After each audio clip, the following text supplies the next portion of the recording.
Shalom à toutes, shalom à tous, bienvenue sur Mirador Podcast.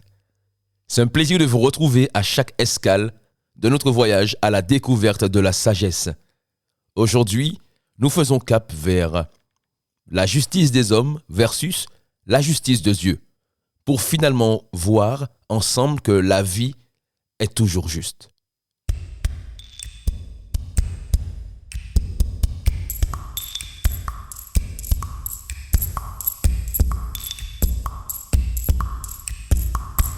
Oui, il nous dit que la vie est toujours juste, mais il ne sait pas ce que j'ai déjà vécu, il ne sait pas ce que j'ai déjà rencontré. Oui, je sais que vous serez nombreuses et nombreux à dire le contraire et vous aurez légitimement de nombreux arguments pour appuyer vos propos. Car la plupart des personnes ont déjà au moins une fois subi une injustice. Mais ce n'est pas pour autant un argument suffisant pour affirmer que la vie est injuste. Car le plus souvent, nous estimons juste ou injuste des faits, des événements, des situations selon notre échelle humaine de ce qu'est la justice. Si la justice des hommes est un principe moral qui consiste à toujours agir conformément aux lois en vigueur, conformément aux différents droits qui régissent une société. La justice de Dieu, quant à elle, elle est régie par la parole de Dieu. La justice de Dieu reste en conformité avec la parole de Dieu. Autrement dit, la justice des hommes n'accomplit pas toujours la justice de Dieu.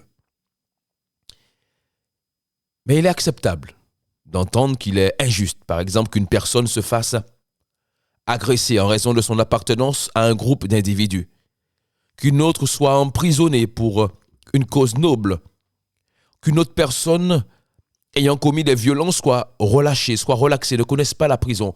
Et souvent, il est même demandé si Dieu existe vraiment. Pourquoi toutes ces maladies, pourquoi ces morts, pourquoi la famine, etc. Oui. Donc cela semble être injuste. Mais contrairement aux apparences, Dieu est un Dieu juste. Et il traite chacun selon ses œuvres. Il traite toujours chacun selon ses œuvres. Voyons ce que la sagesse nous dit dans le livre des Proverbes, au chapitre 3, les versets 33 à 35. Elle nous dit que la malédiction de l'Éternel frappe la maison du méchant, mais il bénit le domaine des justes. Il se moque des moqueurs, mais il fait grâce aux humbles. Les sages hériteront de la gloire, mais les hommes stupides récolteront le déshonneur. Une autre version nous dit que le Seigneur maudit la maison des méchants, alors qu'il bénit la demeure des justes. Il se moque de ceux qui se moquent de lui, mais il traite les humbles avec bonté. La part réservée aux sages, c'est l'honneur, celle des sots, la honte. Nous voyons dans ce passage des différences de traitement en fonction des œuvres, en fonction des actions, en fonction des personnes. Le méchant, c'est la personne qui connaît la vérité, mais qui refuse consciemment et volontairement de l'appliquer et de plutôt pratiquer le mal. C'est le méchant. Le moqueur, c'est celui qui a le cœur orgueilleux et le regard hautain. La personne stupide, c'est celle qui déteste la sagesse, n'accepte pas et refuse tout conseil. Et nous voyons qu'en fonction de chaque personne, chaque individu, Dieu agit, ou plutôt Dieu donne à chacun selon ses œuvres, selon ses actions. Alors en lisant ce passage, il serait difficile de dire que la vie est injuste. Qu'il semble juste ou injuste, aucun acte n'échappe au regard du Créateur du ciel et de la terre. C'est lui qui a toujours le dernier mot. Même si il est possible d'avancer toutes sortes d'arguments qui attestent que la vie est parfois injuste, Mais en regardant cela de notre point de vue, nous comprenons qu'elle finit toujours par rendre justice. La vie, finalement, est toujours juste. D'ailleurs, pour rappel, la sagesse enseigne que le Seigneur maudit la maison des méchants alors qu'il bénit la demeure des justes. Là, déjà, une différence entre le méchant et le juste dans leur domicile, dans leur résidence principale. Nous voyons que le méchant, en d'autres termes, ne pourra pas avoir plus qu'une simple maison, tandis que le juste, lui, habite dans une demeure, plutôt dans un domaine qui peut comporter plusieurs maisons.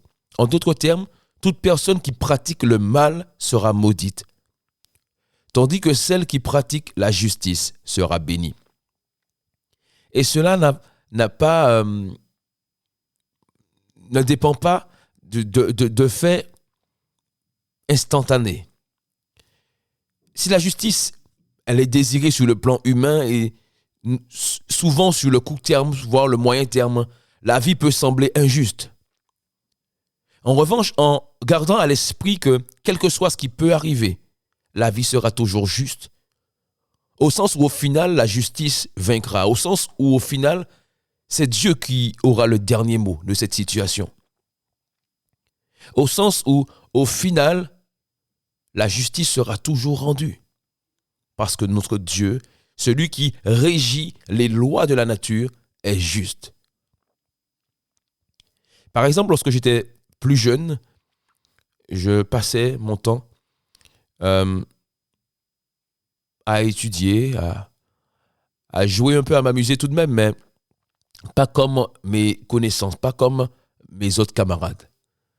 Parce que j'avais grandi dans le milieu chrétien, de parents qui m'avaient enseigné des valeurs chrétiennes, un bon cadre, etc., qui protégeait vraiment ma jeunesse. Et en face, je voyais tout le contraire. Des jeunes qui sortaient, les copains pouvaient aller là où ils voulaient, pouvaient faire ce qu'ils voulaient, buvaient de l'alcool, faisaient la fête tout le temps, etc. Et on a en tant que jeune un peu cette sensation d'injustice. On se sent coincé, on se sent bloqué. Peut-être on ne peut pas faire ce qu'on veut. Mais avec les années, donc ce n'a pas été du domaine du court ni du moyen terme, mais sur le long terme, lorsque chacun est devenu adulte, j'ai regardé la vie, j'ai pu voir par la suite la vie de ces anciens camarades, de ces personnes qui faisaient la fête à l'époque où moi j'étudiais, et la différence a été énorme entre nous.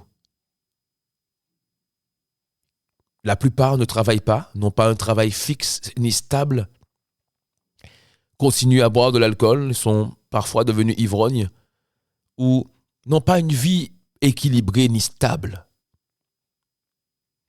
Et parfois, nous jugeons justement le juste ou l'injuste avec nos yeux ou notre regard humain, avec un traitement humain, un traitement réducteur, car nous sommes des humains, et nous réduisons l'injustice ou la justice sur le court ou le moyen terme.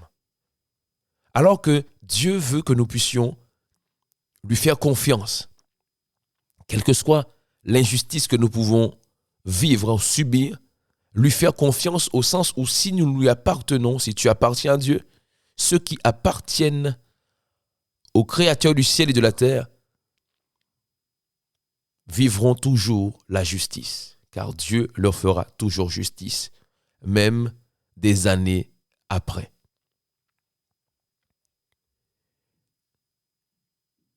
Donc, en d'autres termes, finalement, la vie est toujours juste. C'était un plaisir de partager cet épisode avec vous et vous donne rendez-vous la semaine prochaine pour une prochaine escale. Ce sera la 18e de notre voyage, notre podcast à la découverte de la sagesse.